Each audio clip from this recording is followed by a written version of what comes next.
Certainly, great night celebrating 100 years at Tiger Stadium. I thought the atmosphere was tremendous. Proud of our team, how they, just kept fighting.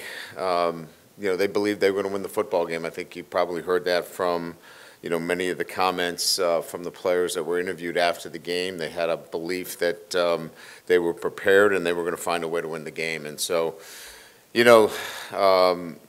in many ways, the mental is to the physical is 2 is to 1. And when you believe you're going to come out and win these games, you just keep fighting.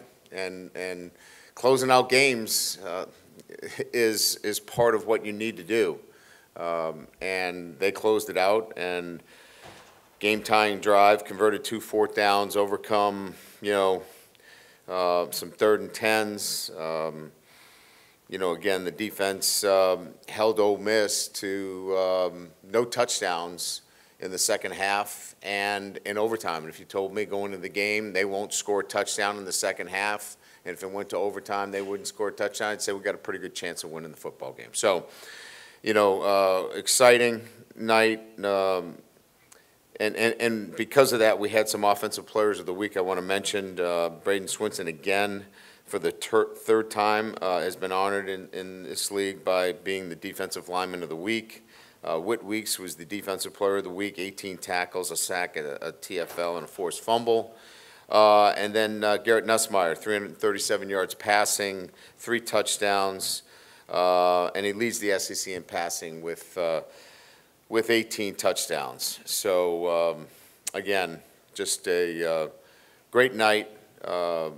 Big victory, and only our 2nd with many more games in the SEC to come, so we have to keep it in perspective. And the perspective is now we've got to go on the road consecutive weeks against a very solid Arkansas team, a team that, as you know, historically over the past 4 years, we've played games where it's been decided by 3 points or less. So have a great deal of respect for Sam Pittman, what he's done, the way this team is playing. Great victory last week against Tennessee. They had the week off, obviously, the week before. But again, an annual battle for the boot. And, again, this football team, is led by Taylon Green, the quarterback, big, physical, can run, makes plays with his arm and legs. Again, I think the balance on offense, 480 yards in total offense, rushing, passing. They lead the SEC in 3rd down conversions. This is a formidable offense. Love the tight end, Lucas, the big offensive line. They work well together, and again, that's Coach Pittman's specialty is the offensive line. Defensively, I think that's to me, I think they've done a great job defensively. They're physical up front, big and physical. Landon Jackson, I think many of you know him, played here at LSU. Great motor. I mean, the guy just plays hard. He's a 3-year starter there. He is kind of the energy on that defense. But again, a really well-designed, fundamentally sound. They run to the football, play with a lot of energy. This is going to be a great challenge for us, and one where, we'll have to play well on the road at Fayetteville. So with that, we'll open up to questions. Right here, Coach. You mentioned on Saturday maybe your frustration earlier in the season by knowing what this team's capable of but not being able to finish. Does this unlock anything for your team in terms of being able to see when you do X, you get to see, Y and Z type of thing? Yeah, I think we're at that point now where, they've set a standard of how to play this game. To me, this has always been about, your preparation is one thing, but you have to flip the switch to performance. You can prepare well and you can look great in practice and you do all the things, but you have to then flip that switch to performance. And I think that this was the first night where we saw, the mental, the physical, the technical, and the tactical, all of them come together as one. And that's the standard in which we need to play. Now they have to think right about Arkansas, in putting that all together each and every week, because that's what's going to be required for them to continue to have positive outcomes. Brian, I know after the game you were asked about the Aaron Anderson touchdown and you praised the offensive line, but if we could go back and talk about that play, you needed 5 yards or the game's over for all intents and purposes, and you took a shot. Was the play call to take a shot? Was it something Garrett saw in that moment? If you would maybe just walk us through what happened there. Yeah, so he had other options there.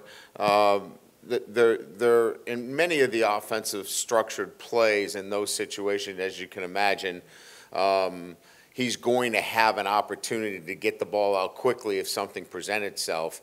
He was working through the third piece of the progression, and it's Anderson coming all the way across from the slot to the backside hash, and just anticipated, where he was going to be, and threw the ball expecting him to be there. That's just trusting your teaching, trusting that that guy is going to be there. He's thrown that ball so many times that you just let it go. He wasn't there. He wasn't open yet. He threw him open, is what we say. And, that's just a confidence level that he had in the route that has been run so many times. And it was probably 1, 2, that'd be 3 in his progression, moving through it. Hey, Coach. With the running game, what was Ole Miss doing that made things sort of difficult in that respect for you guys offensively? Yeah, I'm glad you brought that up. Running game, again, is about 5 guys on the offensive line, the tight end, the wide receivers, the running back, and the quarterback, all together in lockstep.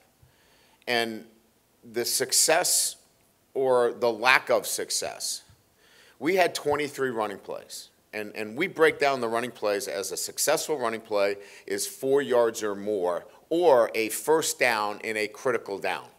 For example, if it's 3rd and 1, you get a yard, that's a successful play. So we had 9 successful plays, 10 unsuccessful plays, and then what we call 4 plays which were a wash. In other words, they were 3.8 yards or 3.9 yards, and we considered them a wash on those plays. The unsuccessful plays were across the board. It was not pushing and cracking a safety. It was the quarterback not getting us into the right play. It was the running back not reading the correct hole and hitting it the right way. It was the tight end not reaching the end instead of blocking it off and not allowing it to stretch on the outside zone. My point being, it's a little bit of everything. We're not in sync with all of our guys coming together as one in the running game. And we just have to do a better job coaching it across all the fronts. In other words, our tight end coach, our running back coach, our offensive line coach, wide receiver coaches, quarterback coach, they all have to do a better job. We all have to do a better job to be more successful. We want about a 65% successful rate in the run game. We're not there, and we've got to get there to be the kind of offense we want to be. I kind of asked you about this after the game. I'm just wondering, is there a person or persons that's kind of helping to unlock this performance, this execution from the defense? Is it as simple as Zai being available and, that kind of sets everyone else into place, or is it just great individual effort when needed? Are we talking about one particular person or the entire defense? Everybody seems to be making plays. Like the front are making plays. Obviously, the linebackers are making plays. Yeah. I'm just wondering how much that kind of, is it a holistic approach, or is 1 or 2 people really setting all that in motion? This is the constant application of a defensive, system, a process that has required our players to really think right about what they're doing and doing their job every single play. And it's painstaking. It's work. You have to. It takes time, and with a whole new defensive staff, a whole new teaching, a communication system that we would have loved to have been here in week 1. It's just taken time for it to really kind of, get to the grassroots, if you will, with everybody. And, the the tactical and technical pieces are so much better where we're assignment correct. But what was really evident was from a game plan standpoint, it was so crucial, and I mentioned this earlier, first down was absolutely crucial in this game, and we were really good on the early downs. And if the ball did get out on the perimeter, we were tackling it. We didn't do that last year. We didn't tackle anybody last year. And so the fundamentals of playing good defense were in place, and then we were able to do things when we got into predictable down and distances, and we sacked the quarterback more times than he's been sacked at any time. And that's really the signs of good defense. Hey, Coach, right here. During the game, the offensive line had a tough task of going up against this Ole Miss front seven that led the country in sacks, and the offensive line did not allow a single sack. Was there a difference in scheme in terms of the pass blocking scheme, or was it the same the whole entire way? No, we're really good at that. We're exceptional pass blockers. We need to be exceptional run blockers too, and we're capable of doing that. But we need some help. You know, as I mentioned, you know, that offensive line, needs some assistance on some perimeter things. They need some assistance when, you know, we're running a read play and we pull the ball out of the quarterback's hands. We need some help here. And now they're culpable too, but they're outstanding pass blockers. And we are capable of being better in the run game, and that's what we're rolling our sleeves up, and we're getting after it every day in practice, and the guys are committed to it, and there's more out there for us. Coach, just curious, does this situation remind you of 2022 when you beat Alabama at home, big overtime game, fans stormed the field, emotional victory, and then you've got to go to Arkansas, and do you bring it up with your team as far as how difficult it is, you know, from that game situation to this one? Yeah, I mean, look, we're pretty transparent in talking about, you know, what the current situation is relative to how they think. And, you know, I think that football team was a younger team relative to experience. This team has got some experience in terms of overall they've been through it, and they know what it looks like. But that doesn't mean that everybody understands how to think about it. So we'll talk about how they need to think about going into this week in their preparation. So it will be a conversation that takes place. And then this is where you lean on Nussmeier, who's been through it, and Weeks, who's been through it, and Greg Penn, and guys that have, you know, taken this trip and been part of it. And now that's where you ask your veterans to really step up. Brian, obviously last week a lawsuit kind of was reported from Greg Brooks. Yeah. Do you have any comment or response to the accusations of negligence within that against you and your staff?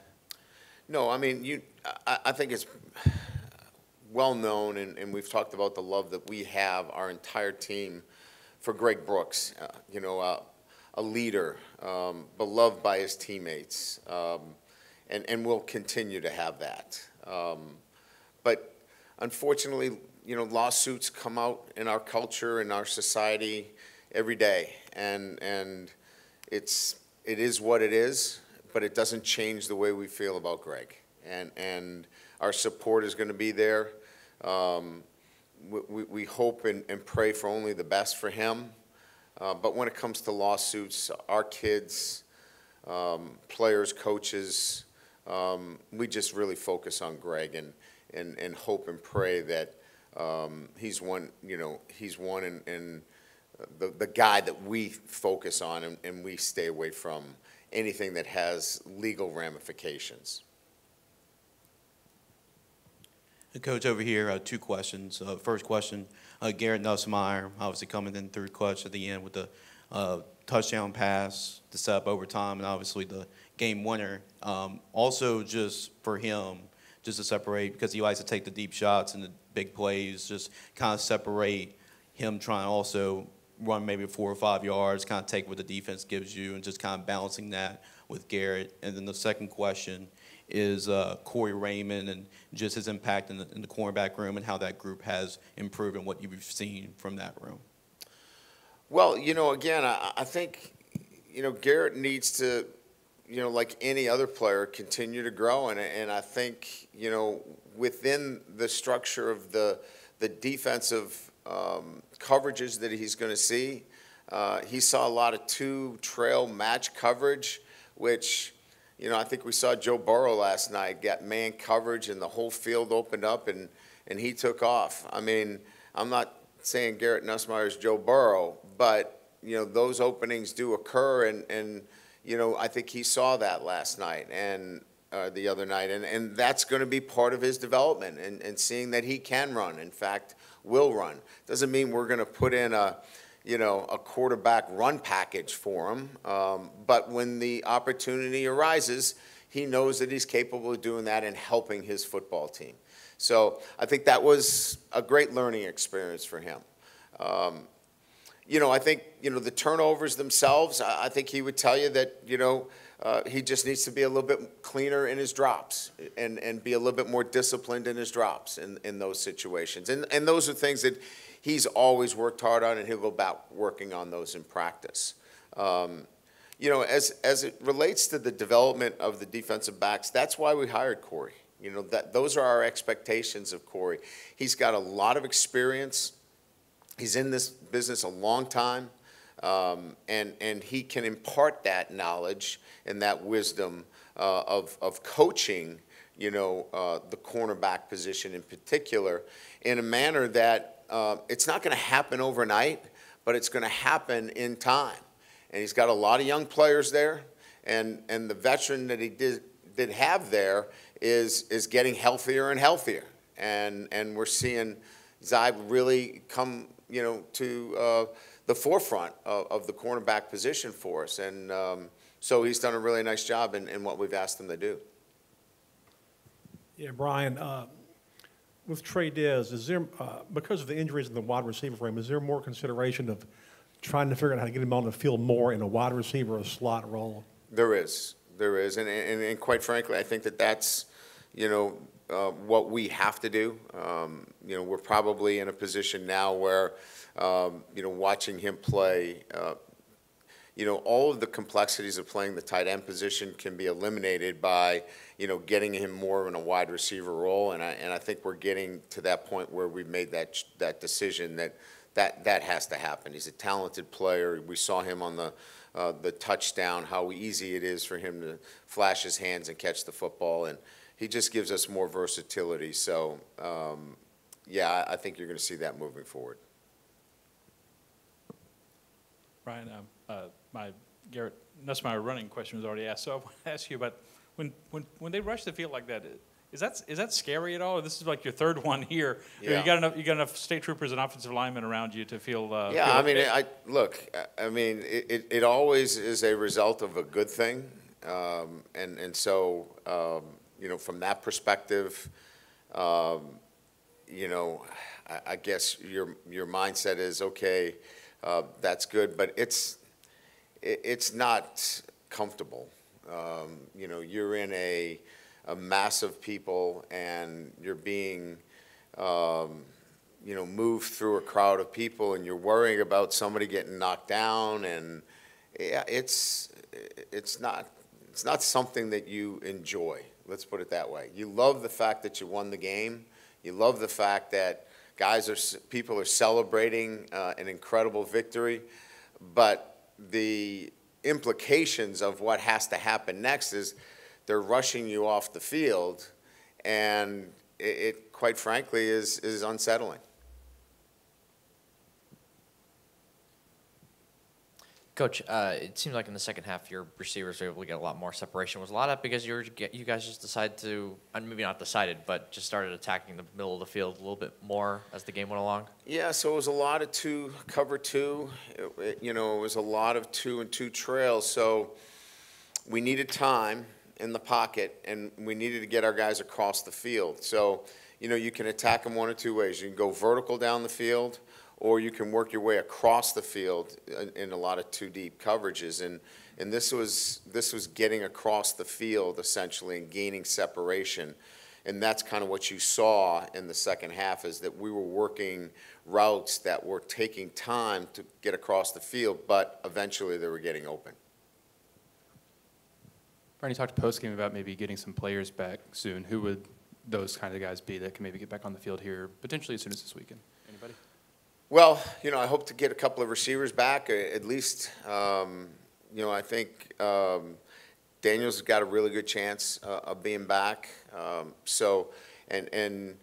Chris is a day-to-day situation for us, but I'm pretty certain that we'll augment the wide receiver position this week. I think that's what I think we're most looking forward to is getting some bodies back at that position. Well, no, that's one, but we're going to get some of the injured receivers. We're going to get somebody back, whether it's CJ or whether it's Chris. Somebody's coming back from one of those two guys. Over here. This is about Garrett Nussmeier's, I guess, mindset or mentality, and maybe you can reflect on the several years that you've got to know him. After the game, talking about the final drive in regulation, he said, that he was aware he'd been playing really badly, but we had a chance to win, and I had to focus on that. It sounds obvious, I think, to us sitting here now, but I don't know if it is as obvious to college-age kids in a high-stress, high-emotion environment in a football game like that. And in your experience, is it, or is it maybe indicative of something particular about him at this point in his career? That he's able to put those behind him and move forward because he's not having a good game? Is that what you're referring to? Yeah, I would say that he is unique. I'll go back to, Jaden's first year.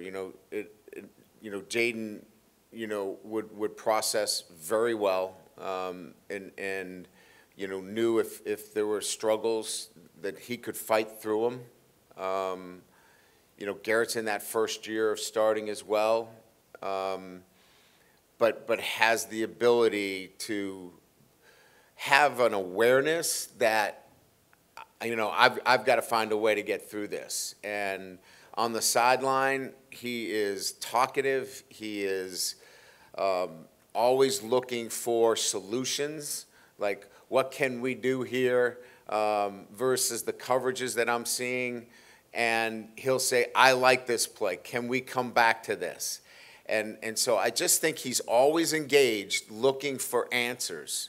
And I think that's what makes him unique. Regardless of what has happened prior to, he's looking for success later in the game. And that's some of the plays that were called later were ones that he really likes and feels comfortable with. And you could see by the way he threw the football, those are plays that he could throw with a blindfold on because those are the ones that he feels comfortable with.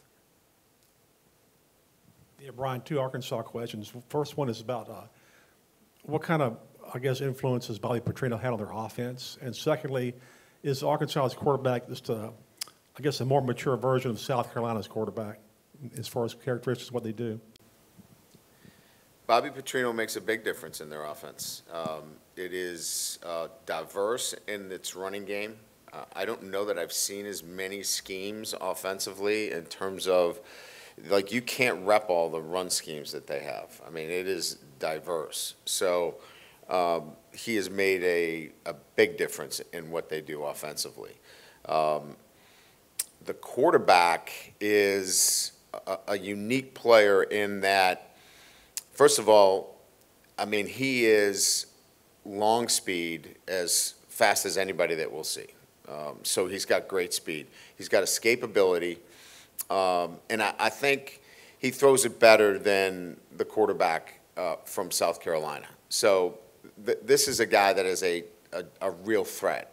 And, we're going to have to really do some things to take away what he likes to do. And, this is a quarterback that when he's on, he's difficult to defend. So this will be a great challenge for our group. Hey, Coach, what adjustments did Blake Baker make during the game or at halftime, if any, other than I think he switched from man-to-man? And just what did you think of his game plan as the week went on leading up to the game?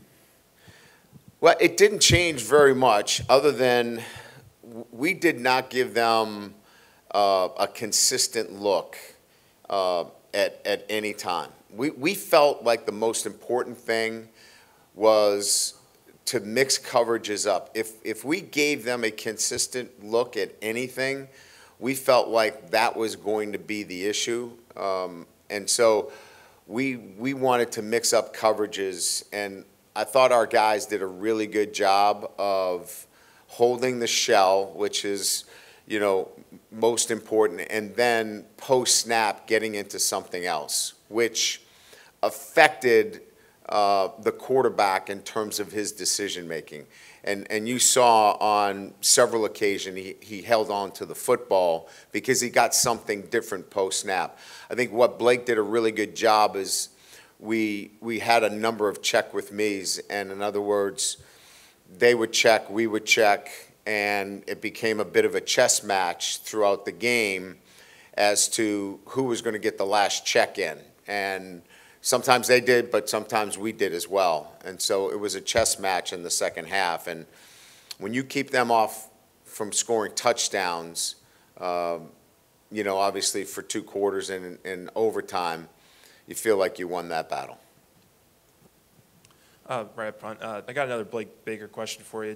I'm curious if there's an example or two, whether it's at a practice or during the game on the sidelines, just an interaction with a player or a position room that you've really picked up on, because it really does look like these players are buying into what he's been preaching since January, February, and just kind of the havoc that they create defensively. Just, is there anything that comes to mind, just how he's been able to relate to these guys and executing what you guys are asking of him? Yeah, so, you know, this all comes down to trusting the teaching, right? So, Major Burns, I'll give you, for example, you know, Major's the easy pinata out there. Everybody likes to take a shot at Major Burns. Major's playing a position that requires a lot of run fits that, you know, Harold Perkins had, right? He's really playing in a role where he has to run fit. And you have to trust that teaching. And it was, in my opinion, the first time where Major just trusted it. He just trusted, that's where I'm supposed to be, I'm going to go do it. And the success that he had was he just believes that what he's told to do is going to affect the outcome of the play. And he's a really good example of that, and just trusting it, and he probably had his best game because of it. Now, the kid makes a great catch. Those things happen. We're going to move on to the next play. But he's a great example of somebody trusting the teaching that he's getting, and he had great success because of it. Good? All right. Thank you.